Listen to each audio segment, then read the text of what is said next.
నా ప్రసంగం ప్రారంభించే ముందల I would like to thank the Mayor of City of Garland, Texas, Dylan Hedrick, for recognizing today as Shri Nara Lokesh Day in the city of Garland.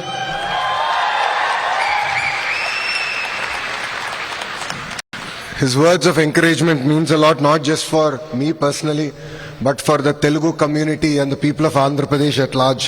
So I'd like to thank the Mayor personally from bottom of my heart. ఈ సమావేశానికి విచ్చేసిన నాకు ప్రాణ సమానమైన Telugu Desam party కార్యకర్తలకి,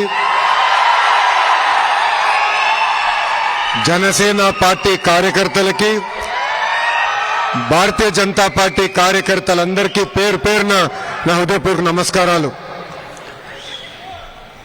ఈరోజు ఈ కార్యక్రమం ఇంత జయప్రదం అయిన దానికి అహర్నిశలు కష్టపడిన డాలస్ తెలుగుదేశం పార్టీ సభ్యులందరికీ నా హృదయపూర్వక ధన్యవాదములు.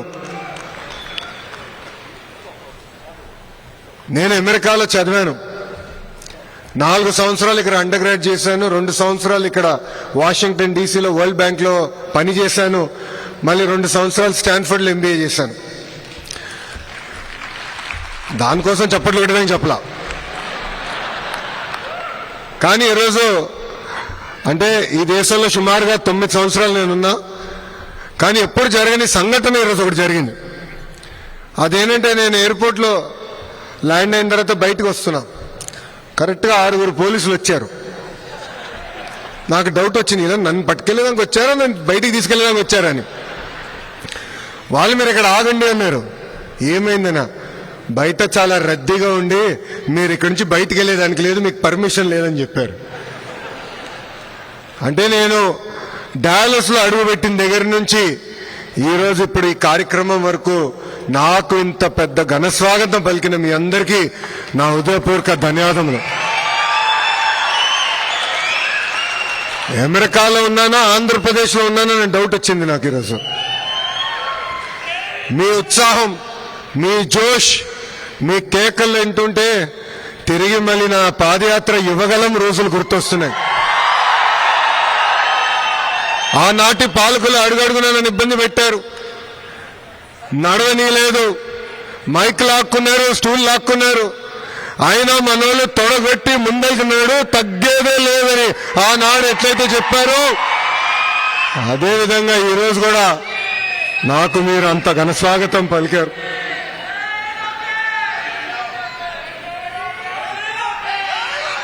ఇక్కడ చాలా మందిని ప్రతిపక్షం రోజుల నుంచి నాకు పరిచయం ఉన్నవారు, వాళ్ళందరిని చూసినప్పుడు ఆ రోజులు గుర్తొస్తున్నాయి.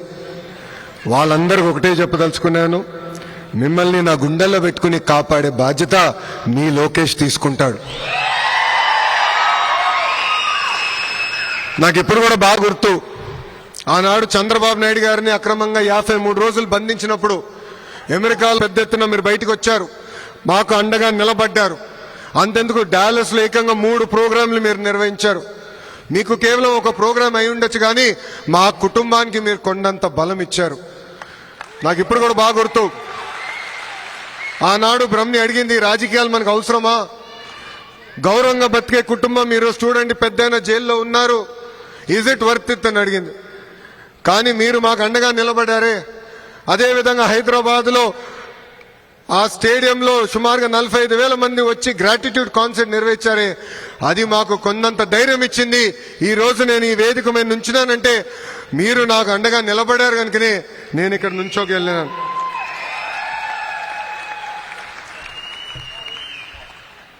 ఈ మీటింగ్ చూసిన తర్వాత టీం 11కి నిద్ర పట్టదు.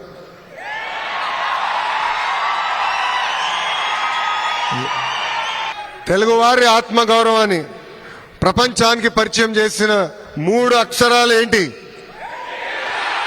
ఎన్టీఆర్. విశ్వవిఖ్యాత నట సార్వభౌమ స్వర్గీయ శ్రీ నందమూరి తారక రామారావు గారు. సంక్షేమాన్ని భారతదేశానికి పరిచయం చేసిన వ్యక్తి అన్న ఎన్టీఆర్. గతంలో మనందరినీ మెద్రాసీలు అనేవారు, మెద్రాసీలు కాదు తెలుగులు ఉన్నామని దేశానికి చెప్పిన వ్యక్తి అన్న ఎన్టీఆర్.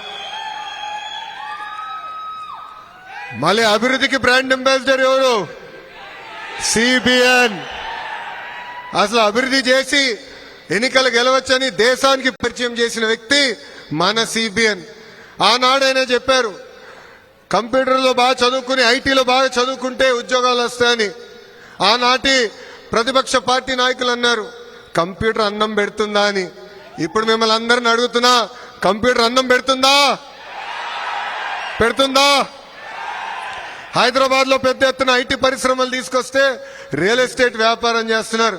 ఈ ఒక్కసారి మీరు వెళ్ళి హైదరాబాద్ చూడండి, అసలు గుర్తుపట్టే పరిస్థితి లేకుండా పోయింది. గతంలో ఐటీ రంగంలో హైదరాబాద్ గురించి ఎవరు మాట్లాడేవారు కాదు. అలాంటిది చంద్రబాబు నాయుడు గారు ఐటీ పరిచయం చేసిన తర్వాత ఈరోజు బెంగళూరుకి ధీటుగా హైదరాబాద్ పోటీ పడే పరిస్థితికి మనందరం వచ్చాం. చంద్రబాబు నాయుడు గారి వయసు 75 సంవత్సరాలు, కానీ 25 సంవత్సరాలు కుర్రోడ్లాగా పరిగెడతాడు ఆయన. ఆయన స్పీడ్కి ఇంకా అందుకోలేకపోతున్నా, కానీ ఏదో ఒక రోజు ఆయన స్పీడ్కి దరిదాపులో వస్తానని నేను భావిస్తున్నా. గతంలో ఐటీ, ఇప్పుడు క్వాంటమ్. అంటే ఆయన ఎప్పుడు 10 నుంచి 15 సంవత్సరాలు ముందు చూపున్న నాయకుడు. అది వాస్తవంగా చెప్పాలంటే తెలుగు జాతికే ఒక అదృష్టం. నేను ఏ దేశానికి వెళ్ళినా, ఏ కంపెనీకి వెళ్ళినా తలుపు కొడితే ఈరోజు తలుపు తెరుచుకుంటే అంటే దానికి కారణం మన నాయకుడు చంద్రబాబు నాయుడు గారు. దేశంలోనే ఏ పార్టీ కూడా ప్రకటించని విధంగా కార్యకర్తలే మా అధినేత అని తెలుగుదేశం పార్టీ ప్రకటించింది. లీడర్స్ వస్తారు వెళ్తారు, కానీ కార్యకర్తలే తెలుగుదేశం పార్టీకి సొంతం. వాళ్ళకి అధికారంతో సంబంధం లేదు. అన్నగారిని చూసినా, ఆ పసుపు జెండను చూసినా మనకి ఎక్కడ లేని ఎమోషన్. కార్యకర్తల త్యాగాలు ఒకసారి గుర్తు చేసుకోవాలి మనందరం. మెడపై కత్తి పెట్టి వాళ్ళ నాయకుడికి జై జై కొట్టమని అడిగితే జై చంద్రబాబు, జై తెలుగుదేశం అని ప్రాణాలు కోల్పోయిన తోట చంద్రయ్య మీ లోకేష్ కి స్ఫూర్తి. అంతే ఎందుకు తల పలగొట్టి రక్తం కారుతున్నా మాచర్లో ఒక బూత్లో కూర్చుని చివరి ఓటు పడిన తర్వాత ఈవీఎం సీల్ చేసి అండగా నిలబడిన మంజులారెడ్డి గారికే మీ లోకేష్ అండ. స్థానిక సంస్థ ఎన్నికలు వస్తే పుంగనూరు నియోజకవర్గంలో మన అంజిరెడ్డి తాత వెళ్ళి నామినేషన్ వేసానికి ప్రయత్నించాడు. వాళ్ళు నామినేషన్ లాక్కోవాలంటే మీసాలు తిప్పి తొడగొట్టి రా బిడ్డ రా అని చెప్పిన అంజిరెడ్డి తాత నాకు స్ఫూర్తి. అంతేకాదు జై తెలుగుదేశం అన్నందుకు విజయవాడలో గాంధీ గారి కంటు చూపు పోగొట్టుకున్నారు. ఆనాడు వైకాపా గూండాలు వచ్చి పొడిసి ఆయన కంటు చూపే పోగొట్టారు. 2019 నుంచి 24 వరకు రాష్ట్రంలో ఎలాంటి విధ్వంస పాలన జరిగిందో నాకంటే మీకే బాగా తెలుసు. తెలుగుదేశం పార్టీ జెండా ఎగిరేయాలన్నా లేదా జై తెలుగుదేశం అన్నాలన్నా ఆనాడు మనల్ని కొట్టేవారు, మైకులు లాక్కునేవారు, ఏకంగా ఇంటికి బయటికి కూడా అడుగు పెట్టించే పరిస్థితి లేకుండా పోయింది. వై నాట్ 175 అన్నారు, ప్రజలు అన్నారు వై నాట్ 11 అని. చంద్రబాబు గారు పవన్ అన్న ఫోటోలు పెట్టి బాక్సింగ్ చేశారు, ప్రజలే వాళ్ళతో ఫుట్బాల్ ఆడుకున్నారు. ఏకంగా సిద్ధం అని బయలుదేరారు, ప్రజలే ఆ పార్టీని శాశ్వతంగా భూస్థాపితం చేశారు. అందరూ మిమ్మల్ని ఎన్ఆర్ఐలు అంటారు. ఎన్ఆర్ఐలు అంటే నాన్ రెసిడెంట్ ఇండియన్స్. కానీ మీ లోకేష్ మిమ్మల్ని ఎంఆర్ఐ అంటారు, అంటే మోస్ట్ రిలయబుల్ ఇండియన్స్. మీరు అమెరికాలకు వచ్చి దశాబ్దాలైనా మీ మనసు ఎప్పుడు ఆంధ్ర రాష్ట్రం వైపు, మీ గుండెలు ఎప్పుడు మీ ఊరు వైపు. ఊర్లో ఏం జరుగుతుంది, ప్రజలకు అండగా నిలబడాలని మీరు ఎప్పుడు ఆలోచిస్తారు. చంద్రబాబు నాయుడు గారిని ఆనాడు అరెస్ట్ చేసినప్పుడు పెద్ద ఎత్తున బయటికి వచ్చి కూడా మీరు మాకు అండగా నిలబడ్డారు. సొంత రాష్ట్రం పైన ప్రేమ ఉంది కనుకనే మీరు ఆ రోజు ఎన్నికలు ఉన్నాయంటే కొంతమంది 6 నెలలు సంవత్సరం ముందలొచ్చి ₹1 కానీ ఒక్క పదవి ఆశించకుండా మాకు మీ అండగా నిలబడ్డారు. అందుకే ఎప్పుడు లేని విధంగా 94% సీట్లు కూటమి ప్రభుత్వం కైవసం చేసుకుంది. 175కి 164 సీట్లు మనం కైవసం చేసుకున్నాం. రికార్డులు బద్దలు కొట్టాం. రాబోయే రోజుల్లో రికార్డులు కూడా తిరిగి రాబోతున్నాం. కొన్ని జిల్లాల పేర్లు చదువుతా. ఆ జిల్లా నుంచి వచ్చిన వాళ్ళందరూ చేతులు పైకెత్తాలి. శ్రీకాకుళం జిల్లా 10 out of 10 కొట్టాం. విజయనగరం జిల్లా 9 out of 9. తూర్పు గోదావరి జిల్లా 19 out of 19. వెస్ట్ గోదావరి జిల్లా 15 out of 15. కృష్ణా జిల్లా 16 out of 16. మళ్ళీ మా Guntur 17 out of 17. Nellore 10 out of 10. Anantapur 14 out of 14.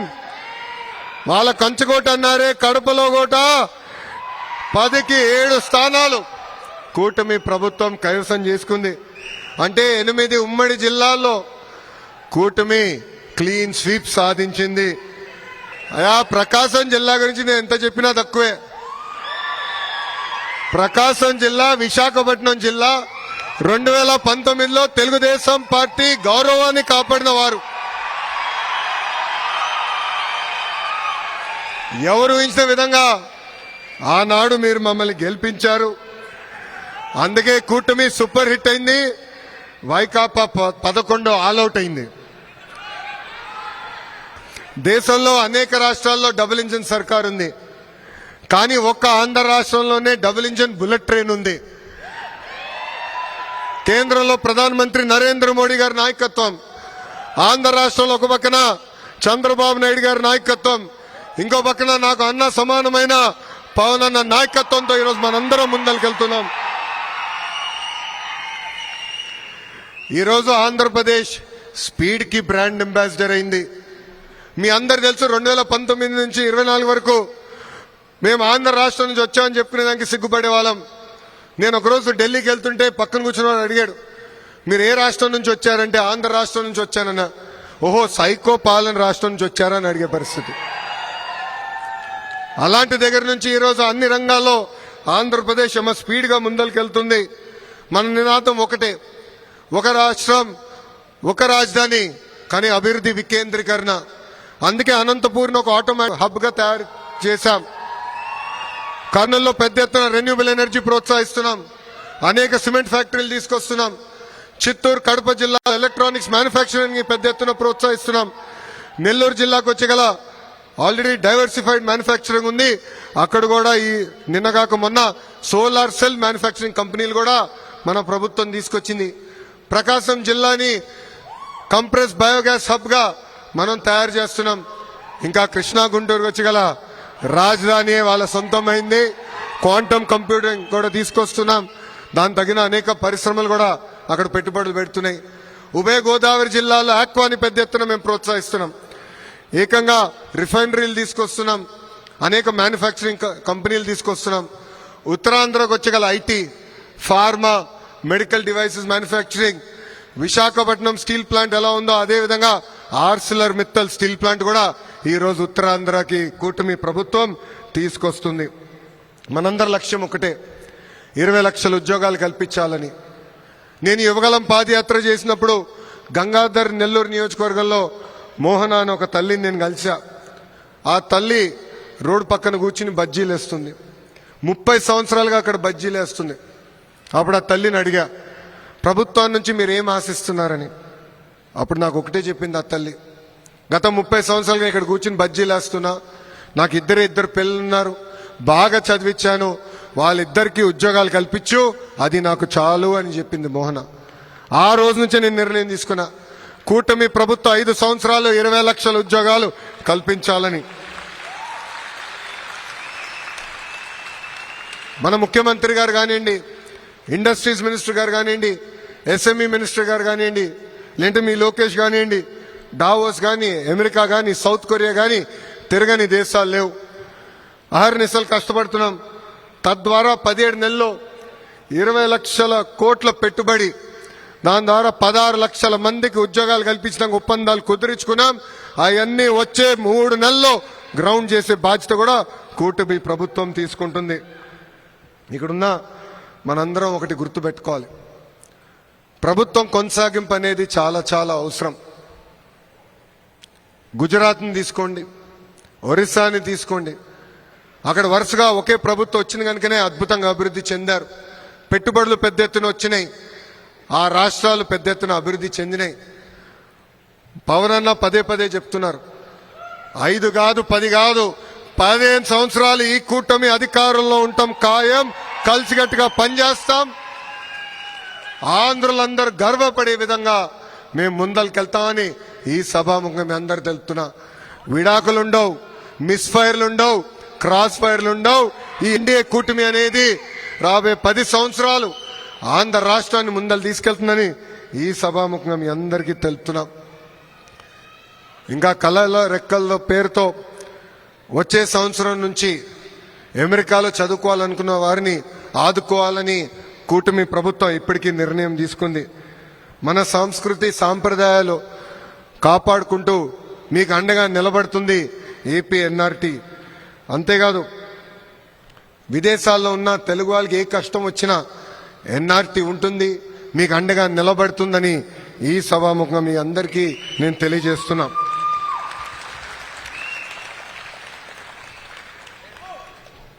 అందరం ఇక్కడున్న అందరం కొంచెం కష్ట పరిస్థితుల్లో ఉన్నాం. చదువుకుని మంచి ఉద్యోగాలు రాబట్టుకునేదానికి ఇంత దూరం వచ్చాం.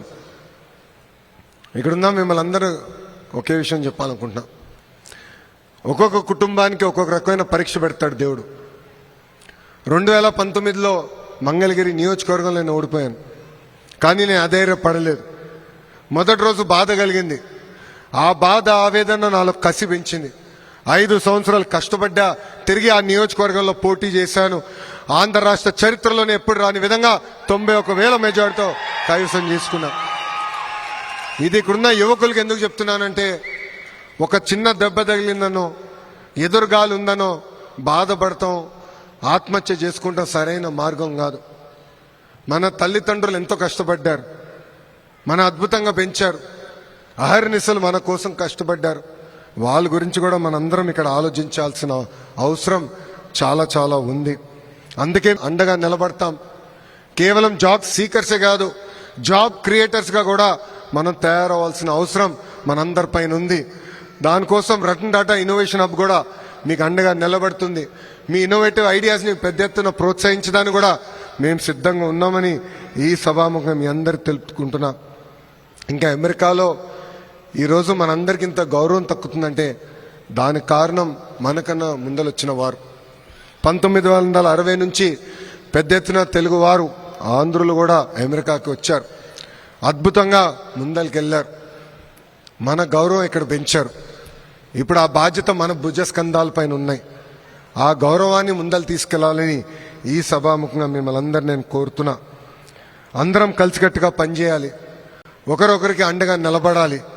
అప్పుడే మన హక్కుంది సాధించగలుగుతామని ఈ సభాముఖంగా మీ అందరు తెలుపుకుంటూ, ఇప్పుడే తమ్ముడు ఎర్ర బుక్ గురించి అడిగాడు. నేను గతంలోనే చెప్పా, ఎర్ర బుక్ దాని పని చేసుకుంటా పోతుందని. చట్టాన్ని ఉల్లంఘించిన వారు ఎవరిని మేము వదిలిపెట్టట్లేదు, పెట్టము, దాంట్లో ఎలాంటి డౌట్ లేదు. కానీ వాళ్ళు చేశారు కనుక మనం చేయాలనుకుంటే చాలా పొరపాటు అవుతుంది. 151 అయింది, అది గుర్తుపెట్టుకోవాలి. నేను ఎవరిని వదిలిపెట్టే ప్రసక్తే లేదు. చట్టపరమైన నిర్ణయాలు తీసుకుంటాం, యాక్షన్ తీసుకుంటాం, ఎవరిని వదిలిపెట్టామని ఈ సభాముఖంగా మీ అందరు తెలుపుకుంటూ, ఇక్కడ పేర్లు అవసరమా? టైం వేస్ట్ భయ్యా. నా తల్లిని అవమానిస్తే నేను వదిలిపెడతానా? మీ తల్లిని అవమానించినా నేను వదిలిపెట్టాను. ఎందుకంటే తల్లి బాధ ఆవేదన చూసిన వాడిని. మా అమ్మ ఏనాడు రాజకీయాల్లోకి రాలేదు, వాళ్ళ నాన్నగారు ముఖ్యమంత్రి, భర్త ముఖ్యమంత్రి, కానీ ఒక్క పోస్టింగ్ కానీ ఒక్క కాంట్రాక్ట్లో ఏనాడు తల్లి ఇన్వాల్వ్ అవ్వలేదు. అలాంటి తల్లిని శాసనసభ సాక్షిగా అవమానిస్తే నేను వదిలిపెట్టే ప్రసక్తే ఉండదు. మీకు ఎలాంటి డౌట్ వద్దు. వాళ్ళు అవమానించారని మనం అవమానించకూడదు. ఎందుకంటే నేను మళ్ళీ ఒక విషయం చెప్పాలనుకుంటున్నా.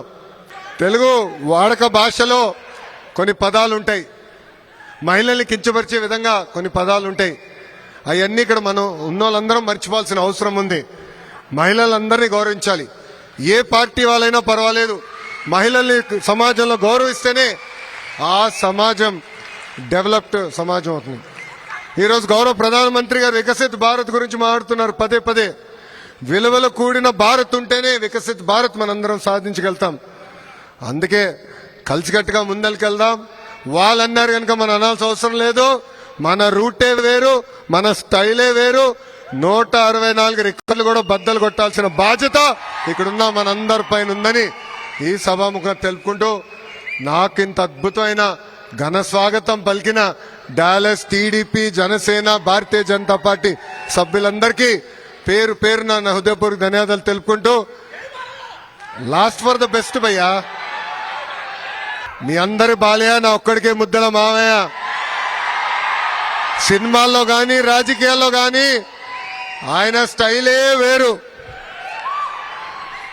బోలా శంకరుడు మనసులో ఉంది చెప్పేస్తాడు, మనసులో ఉంది చెప్తాడు, ప్రజల్ని గుండెల్లో పెట్టుకుని కాపాడుతాడు. నన్ను కూడా అట్లనే చూసుకుంటాడు. మనందరి బాలయ్య, నా ఒక్కడే ముద్దల మావయ్య. జై బాలయ్య, జై బాలయ్య. చంద్రబాబు నాయుడు గారి నాయకత్వం, చంద్రబాబు నాయుడు గారి నాయకత్వం, పవన్ అన్న నాయకత్వం, పవన్ అన్న నాయకత్వం, నరేంద్ర మోడీ గారి నాయకత్వం, నరేంద్ర మోడీ గారి నాయకత్వం. జై హింద్, జై హింద్.